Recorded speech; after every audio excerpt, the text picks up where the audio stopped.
अभी हम बात करने लगे लिसनिंग ए के लिए कि लिसनिंग ए का पेपर कैसा आता है। तो अभी आज मैं आपको बताऊंगा कि लिसनिंग ए का पेपर आता कैसे है, ठीक है, और उसको आपने अटेम्प्ट कैसे करना है, ठीक है, और किन किन चीजों को देखना है और कैसे आप अच्छे करेक्ट आंसर लिख सकते हैं। सबसे पहले आपको पता होना चाहिए कि लिसनिंग ए का स्ट्रक्चर क्या है। लिसनिंग ए का स्ट्रक्चर सिंपल है कि वो दो एक्सट्रैक्ट होते हैं, ठीक है, और नॉर्मली ये कंसल्टेशंस होती हैं, ठीक है। कंसल्टेशंस में मुराद ये है कि एक डॉक्टर पेशेंट से बात कर रहा होगा, एक डॉक्टर पेशेंट के रिलेटिव से बात कर रहा होगा। नॉर्मली यही कंसल्टेशंस होगी, दो होंगी, एक एक्सेप्ट 12 नंबर का है, दूसरा एक्सेप्ट भी 12 नंबर का है। टोटल नंबर बन जाते हैं 24। 24 नंबर को हल करने के लिए आपका टारगेट करना चाहिए 22, ठीक है। मिनिमम आपने जो प्लानिंग अपनी ट्रेनिंग करनी है ना, जब तक आपने समझना कॉन्फिडेंट फील करना, वो तब आपने फील करना है जब आपके 22 नंबर आना शुरू हो जाए ए में से, ठीक है। 22 से 24 तक आपका टारगेट होना चाहिए, 22 आ जाए गुड, तो आपके जो चांस होते हैं ना पास होने के वो बढ़ जाते हैं। ए के अंदर अगर आपके 22 आ जाए ना तो आप 90% जो लिसनिंग पेपर है ना वो समझिए आप पास कर चुकी है, ठीक है। अब हम बात करते हैं कि आपने उस टाइम को कैसे यूटिलाइज करना है जो आपको एग्जाम के अंदर मिल रहा है एग्जाम से पहले, क्योंकि लिसनिंग के अंदर एक ही दफा ऑडियो चलनी है, वो रिपीट नहीं होनी, ठीक है। तो अच्छी बात यह है कि लिसनिंग ए में आपको 30 सेकंड मिलते हैं कि आप उसको पढ़ लें, वो क्वेश्चन आया क्या है, पेपर के एक्सट्रैक्ट के अंदर है क्या।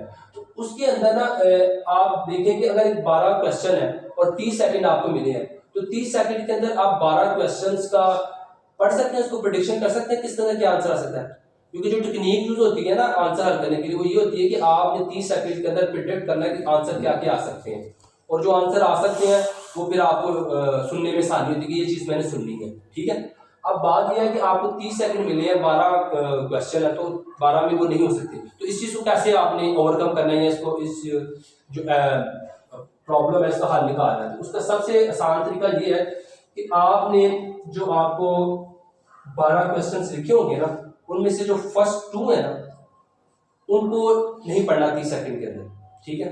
आपने 30 सेकंड में सबसे पहले जो 10 सेकंड है ना उसके अंदर आपने जो मेन हेडिंग ऊपर बोली जाती है ना कि किस कंसल्टेंट के बाद पेशेंट गया है, वो आपने गौर से समझना है वो कौन सा है, किस लिए गया है। सेकंड आपने जो है ना आगे हेडिंग्स आ जाती है कि पेशेंट की नाम क्या है, डिस्क्रिप्शंस क्या है, साइन सिम्टम्स क्या है, ट्रीटमेंट क्या है, प्रोसीजर क्या हुए हैं, और फ्यूचर प्लान क्या है, नर्सिंग केयर क्या है, ऐसी हेडिंग डिफरेंट हेडिंग हर एक डिफरेंट हो सकती है। तो आपने 10 सेकंड के अंदर उन हेडिंग्स को याद कर लेना, ठीक है।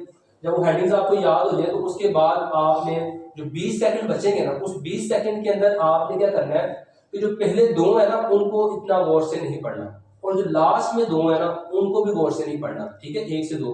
तो आपके 4 क्वेश्चन कम हो गए, अब बच गए 8, ठीक है। तो 8 क्वेश्चंस को आपने 20 सेकंड में जो पढ़ना है उसके अंदर आपने कोशिश करनी है कि कोई से 6 वो ढूंढ लेने हैं जो इकट्ठे हैं, ठीक है। आगे जब आप पेपर हल करेंगे तो आप देखेंगे उसके अंदर नजर आएगा कि एक हेडिंग है, ठीक है, बुलेट है, उसके आगे खाली जगह है, ठीक है, साथ ही नेक्स्ट बुलेट है और उसके अंदर भी खाली जगह है, तो वो कंसेक्टिव है, कंसेक्टिव क्वेश्चंस है, ठीक है। तो उनको आपने 20 सेकंड के अंदर पढ़ना है, वो कोई से जो 6 है ना वो अपने अच्छी तरह पढ़ लेने, उसके अंदर प्रेडिक्शन करनी है, तो आपके जो एरर के चांसेस है वो कम हो जाएंगे और नंबर ज्यादा आने के चांसेस बढ़ जाएंगे। जब लिसनिंग चलेगी उस वक्त आपको टाइम मिल जाएगा कि आप पहले 2 को पढ़ सको, क्योंकि शुरू में इसलिए बताना है कि no you will hear about the patient is going to cardiologist, who is going to gastroenterologist. तो उस टाइम में आप क्या करेंगे कि आपने 1 और 2 जो है उसको अच्छी तरह पढ़ लेना, और बीच में जहां गैप ज्यादा होगा ना वहां पे आपने लास्ट को एक दफा देख लेना, लास्ट एक, तो आपके सारे आप पढ़ लेंगे एग्जाम के दौरान, ठीक है। एक ये चीज होगी। अब ये है कि लिसनिंग एग्जाम जो है वो फुल कंसंट्रेशन का एग्जाम है, इसके अंदर कोई वो शॉर्टकट नहीं है कि आप कह रहे हैं कि आप शॉर्टकट करके पास हो सकती है। जितने भी रीडिंग और लिसनिंग के एग्जाम है कोई शॉर्टकट नहीं है, ठीक है। इसकी टेक्निक है, स्किल है, और आपने स्किल को मेच्योर करना है बस प्रैक्टिस के साथ, कंसंट्रेट के साथ हमें स्पीच को सुनना है। स्पीच जो पेशेंट या पेशेंट का रिलेटिव जवाब देगा ना मोस्ट प्रोबेबली आंसर क्या होगा वही होगा, और जैसा आपने लिसनिंग के अंदर सुनना है सेम टू सेम वैसा लिखना है, ठीक है। उसके अंदर जो है ना सिंगुलर प्लूरल की गलती नहीं होनी चाहिए, ठीक है। माइनर मिस्टेक जो होती है ना स्पेलिंग की वो एक्सेप्टेबल है, और वो भी कैसी है वो मैं आपको बता देता हूँ। वो ये है कि जैसे कुछ वर्ड होते हैं जिसमें डबल एस होता है, डबल एल होता है, ठीक है, और कुछ वर्ड है जैसे हेडेक है, ठीक है, तो आपने